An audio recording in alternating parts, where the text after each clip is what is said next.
Hi, hello friends. இன்னைக்கு மார்கழி நா 4வது நாள் அவிழ் பாயசம் செய்றோம்.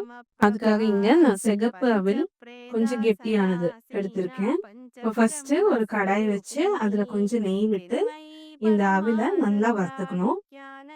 250 கிராம் அவில் எடுத்திருக்கேன். நல்லா வறுபட்டு வந்ததும் எடுத்து தனியா வச்சுர்றேன். இன்னொரு கடாய் வச்சு அதில 1 லிட்டர் பால் நான் ஊத்துறேன். அதில கொஞ்சம் நெய்ய விட்டுட்டு, அது கூடவே நம்ம வறுத்து வச்சுக்கிற சிகப்பு அவில அது கூட சேர்த்துறேன். இப்போ அது கூட 1 கப்பு தண்ணி ஊத்துறேன். 1 கப்புனா 250 ml. இப்போ நல்லா பால் கொதிக்கும்போது நல்லா அது வெந்து கிடைக்கும்.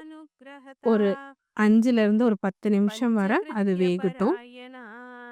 భానుమండల మధ్యస్థ భైరవీ భగమాలిని పద్మాసనా భగవతి పద్మనాభ సహోదరి ఉన్మేష నిమిషోత్పన్న విపన్న భువనావళి சஹஸ்ரசைஷவதனா சஹசாட்சி இப்போ பாலும் அவிலும் நல்லா கொதிச்சு வெந்துருச்சு. ஆனால் கொஞ்சம் பால் வந்து நல்லா உறிஞ்சிருச்சு.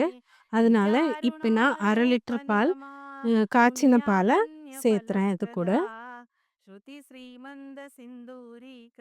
அப்புறம் இனிப்புக்காக 1/2 கப்பு சர்க்கரை. நம்ம மெஷரிங் கப்பு இருக்கும் இல்லைங்களா, 250 mlோடது, அதில் 1/2 கப்பு சர்க்கரை.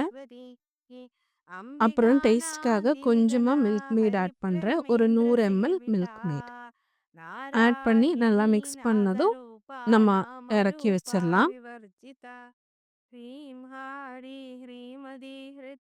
கொஞ்சம் நெய் விட்டு முந்திரியை வறுத்துக்கிறேன். இப்போ அது பாயசத்தில் சேர்த்துட்டு 1 டீஸ்பூன் போல் ஏலக்காய் பவுடரும் சேர்த்து மிக்ஸ் பண்ணால் அவிழ் பாயசம் ரெடி. இப்போ டைம் கரெக்டாக 5 மணி ஆச்சு.